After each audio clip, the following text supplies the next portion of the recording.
Coucou tout le monde. Alors aujourd'hui, changement de décor. Je vous donne rendez-vous pas sur la table de la cuisine comme d'habitude, mais dans notre bureau. J'ai décidé de changer un petit peu de format pour cette vidéo-là. Vous savez, moi je vous fais souvent des vidéos sur la gestion de mon budget, où j'en suis sur l'alimentation, les autres dépenses, et puis j'essaie de faire 2 vidéos par semaine. Et je me suis dit que pour la deuxième vidéo, j'allais pas faire une redondance sur le suivi de mon budget. Voilà, si j'ai dépensé 15,20 € et qu'il me reste 238 €, je pense qu'un point hebdomadaire est largement suffisant. Mais je me suis dit que je pouvais faire des espèces de petites capsules où j'aborderai avec vous un thème sur lequel je réfléchis actuellement, qui me tient à cœur.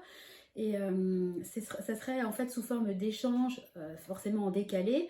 Je vous donne mon avis, je vous donne ce que j'en pense et vous revenez vers moi pour me donner votre avis. Ça pourrait m'aiguiller un petit peu sur la réflexion que j'ai actuellement sur mon épargne, comment je la gère et puis comment en fait j'arrive à équilibrer le fait d'épargner et le fait d'investir. Voilà, donc voilà un petit peu le résumé de la vidéo. Pour ceux qui ne me connaissent pas, moi c'est Sandra, je suis mariée, j'ai 2 enfants. Je ne travaille pas actuellement, je m'occupe de mes enfants. Je suis à côté de ça investisseuse puisque nous on a acheté 7 appartements que nous louons. On a un objectif d'atteindre la liberté financière et c'est pour ça en fait que j'ai décidé de faire cette vidéo aujourd'hui pour vous demander votre avis. Voilà, et puis accessoirement, je suis enceinte du 3e, je suis en plein dans mon 5e mois actuellement. Je ne sais pas si ça se voit d'ailleurs à la caméra, vous me direz. Voilà, donc, alors j'ai pris mes petites notes pour essayer de faire une vidéo compréhensible, pardon. Donc, je voulais vous parler aujourd'hui de la réflexion que j'ai eue sur l'épargne de précaution. Comme je vous disais en début de vidéo, nous on a 7 appartements et notre objectif c'est d'atteindre la liberté financière. En gros, on souhaiterait que mon époux puisse s'arrêter de travailler avant la retraite. Donc on se dirige fortement vers les 65 ans et plus. Donc le but c'est quand même de pouvoir profiter de la vie. Voilà, donc on souhaite remplacer nos revenus salariés, puisque moi là, voilà, je vais être en congé parental après, mais j'ai une activité que je reprendrai par la suite. Mon époux a son activité à lui. On souhaiterait pouvoir arrêter de travailler tout simplement avant l'heure, pouvoir décider du moment où on arrête de travailler et puis, entre guillemets, vivre de nos revenus passifs, c'est-à-dire nos appartements. Donc actuellement, on ne peut pas en vivre du tout puisqu'avec les 7 appartements qu'on a, on est loin de pouvoir combler tous nos besoins budgétaires, en sachant qu'on a 3 enfants, que plus tard il y aura des études supérieures. Donc il y a vraiment une réflexion derrière, on ne va pas faire ça à la légère et puis s'arrêter de travailler pour se retrouver dans la mouise. On est vraiment en pleine réflexion depuis des années à ce sujet-là. Néanmoins, moi, partant du principe qu'on allait arrêter de travailler et vivre de ces revenus passifs, j'étais partie d'une hypothèse très très négative. Je voulais qu'on ait 50 000 € de côté uniquement en épargne de précaution. Tout ça pourquoi ? Parce que quand on vit des loyers, des revenus passifs immobiliers, il y a énormément de choses qui peuvent arriver, tels que des travaux exceptionnels. Vous pouvez avoir la réfection d'un toit ou la rénovation d'une façade qui vous tombe sur le coin du nez et en tant que propriétaire, ça coûte un bras. Surtout que nous, on n'a pas investi dans des très grosses copros, on a investi dans des copros de taille plutôt petite. Donc, qui dit petite copro dit vous avez des tantièmes qui sont plus importants dans une copro de 200 appartements, par exemple. On n'a pas, par exemple, non plus, en choisissant de petites copros, de charges de type ascenseur. Enfin, après, c'est une réflexion qu'on a fait et on a choisi, on est tout à fait content de nos choix, mais ça peut arriver. Il peut y avoir évidemment des vacances locatives. Il y a des studios qui sont vraiment plutôt destinés à des étudiants. Si l'étudiant décide de partir de l'appartement au mois de décembre, ça va pas forcément être évident de le relouer. Donc je pars de la pire hypothèse où on le reloue en juillet-août de l'année d'après. Voilà, vous avez plus de 6 mois dans les dents où vous n'avez pas de loyer. On peut malheureusement tomber aussi sur des mauvais payeurs. Ça nous est jamais arrivé. Je touche du singe et je touche du bois, mais bon, ça peut arriver. Qu'est-ce qui peut arriver ? Il peut y avoir des travaux à faire. Je sais pas, moi, des travaux urgents à faire. Enfin voilà, après tout peut être défiscalisé. Il y a des, voilà, quand vous louez des appartements, nous on loue tout en meublé, vous pouvez être au forfait ou au réel. Au réel, il faut vraiment un suivi très très précis hein, de vos dépenses. Vous pouvez déduire beaucoup de choses. Pour l'instant, nous on a choisi d'être au forfait. Le forfait en gros c'est que 50% de vos loyers ne sont pas imposables, pour faire simple. Donc on n'a pas voulu rentrer dans des liasses comptable, prendre un comptable, même si un comptable peut être déduit si on passe au réel, sous certaines conditions. Enfin voilà, je vous la fais bref. Nous, aujourd'hui, on est au forfait. Ça nous convient très bien. On se posera certainement la question dans quelques années si on a plus d'appartements. Mais pour l'instant, je ne vais pas rentrer dans les critères d'imposition qui sont d'ailleurs propres à chacun. Et puis, voilà, moi, je respecte les choix de chacun. Je demande juste qu'on respecte le mien.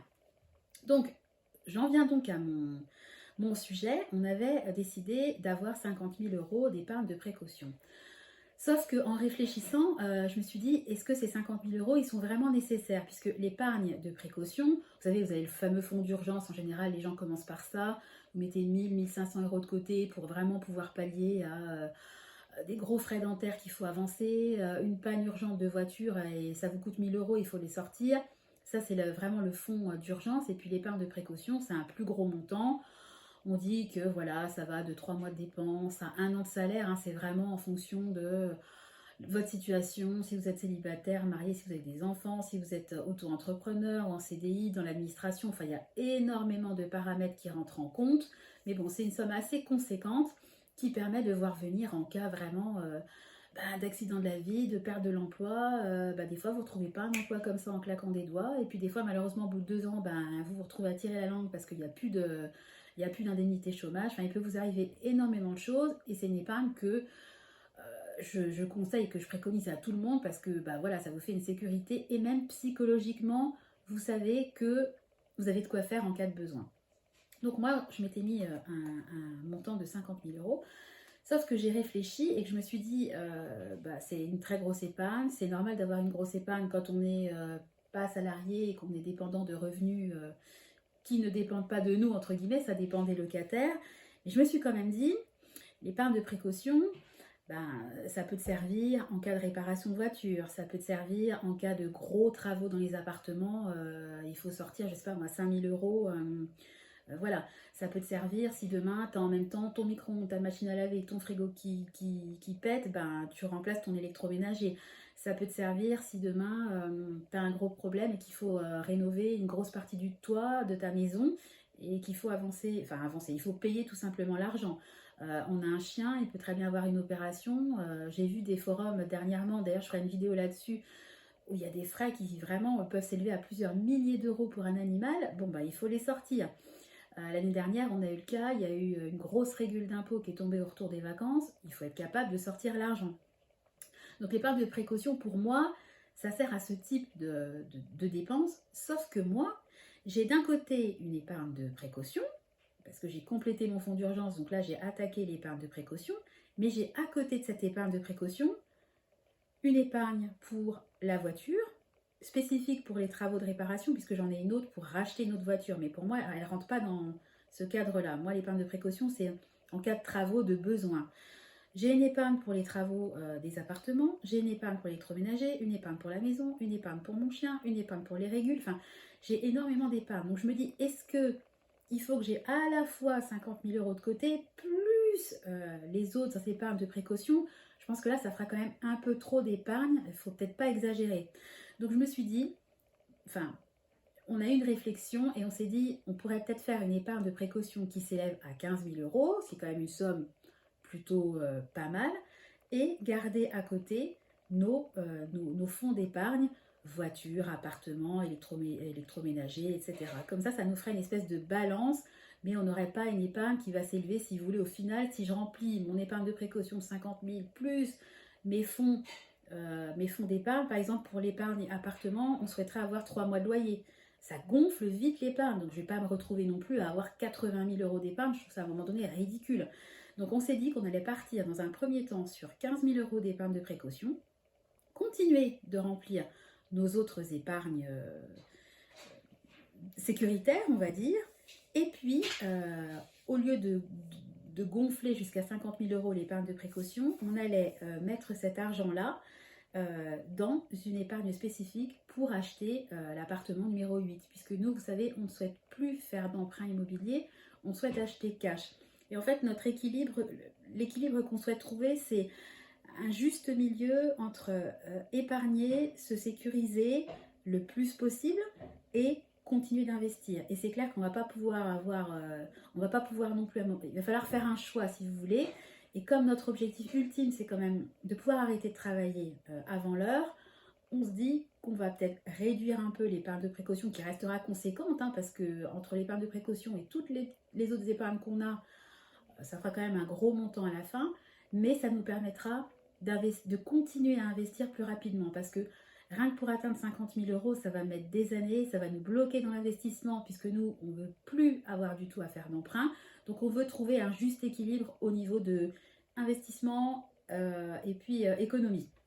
Voilà, donc je vais continuer sur ma lancée. En fait, ce que je vais faire, c'est que je vais avoir 3 types d'épargne. Mon épargne temporaire pour les petites dépenses, enfin petites, les dépenses qui ont lieu tout au long de l'année, donc du type Noël, anniversaire, sortie en amoureux, sortie en famille, remplacement des téléphones, etc. Je vais avoir une épargne projet. Donc là, l'épargne projet, bah, c'est par exemple pour nos enfants, pour leurs futures études, pour leur entrée dans la vie active, pour les aider, pour leur permis, l'épargne pour remplacer la voiture, l'épargne pour fêter nos 20 ans de mariage, pour des projets bien spécifiques, mais qui ne sont pas à court terme. Et puis, je vais avoir l'épargne de sécurité, je vais appeler ça comme ça, qui regroupera à la fois mon épargne de précaution et puis mes différents fonds d'épargne dont je vous parlais, voilà, pour les appartements, pour les voitures, etc. On s'est dit que ça serait un juste équilibre d'avoir ces 3 types d'épargne-là et puis que ça nous permettrait de continuer à investir plus rapidement et puis pas de se dire l'appartement numéro 8, ben, on pourra l'acheter, on pourra commencer à épargner pour l'appart numéro 8 peut-être dans 5 ans.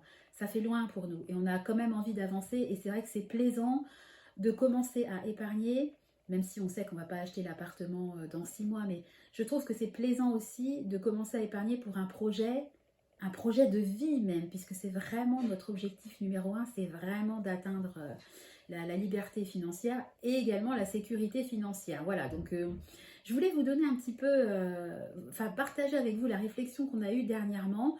On s'est dit que 50 000 € c'était trop, cumulé avec d'autres épargnes, et que valait mieux revoir ça à la baisse, garder les épargnes qu'on remplit actuellement, se mettre un objectif de 15 000 € d'épargne de précaution, ce qui nous fera peut-être, j'ai pas fait le calcul, mais à mon avis, on sera vers en totalité, on sera vers les 30-40 000 € d'épargne de précaution, ce qui est très bien. On n'a pas besoin d'atteindre 80 000 € je veux dire, à un moment donné, je pense que c'est même bête de laisser l'argent comme ça dormir sur des comptes qui rapportent en plus rien.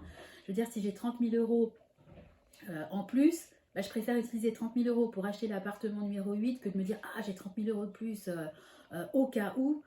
Bien sûr, tout peut arriver dans la vie, mais il faut quand même, à ce compte-là, sinon je vais jusqu'à 1 million d'euros en épargne de précaution et toute ma vie j'économise et toute ma vie je pars pas en vacances, je fais rien, j'investis rien et le jour de ma mort j'aurai 1 million d'euros sur mon compte. C'est pas l'objectif. L'objectif c'est quand même de continuer à investir, tout en profitant de la vie, tout en assurant l'avenir de nos enfants, tout en se sécurisant. Voilà, donc je voulais juste partager avec vous notre nouvel objectif. Voilà, donc c'est vrai qu'en tournant les vidéos, ça nous permet aussi de réfléchir, de nous poser et puis de se poser des questions et d'ajuster en fait tout simplement nos objectifs au fil du temps. Donc je voulais avoir votre avis sur cette nouvelle, ce nouvel objectif, cette nouvelle façon de penser. Et puis donnez-moi votre avis, qu'est-ce que vous feriez à notre place? Est-ce que vous auriez vraiment une énorme épargne de précaution quitte à décaler le futur investissement, ou est-ce que vous essaieriez de jongler entre les deux, ou est-ce que vous mettriez tout votre argent sur l'investissement? Enfin voilà, j'espère que vous me donnerez vos avis parce que je trouve ça super enrichissant d'échanger avec vous et puis ça nous donne un autre horizon. La façon de penser des uns et des autres nous permet aussi de nous ajuster différemment par rapport à nos projets de vie. Voilà, donc j'espère que j'ai été claire, que la vidéo n'aura pas été trop longue. Et puis écoutez, comme je vous disais, vraiment commentez, donnez-moi vos avis. Si la vidéo vous a plu, n'hésitez pas à vous abonner. Et puis comme d'habitude, je vous donne rendez-vous pour la prochaine vidéo qui, elle, sera plus axée sur notre budget personnel. Voilà, donc je vais me lever, je vais essayer de vous montrer mon bidou. Si vous pouvez voir un petit peu l'évolution, je ne sais pas ce que ça donne. Je vois pas en fait ce que je filme sur la caméra, donc je ne sais pas ce que je fais. En attendant, je vous fais des gros bisous, je vous souhaite une bonne semaine et puis je vous dis à très bientôt. Bye bye.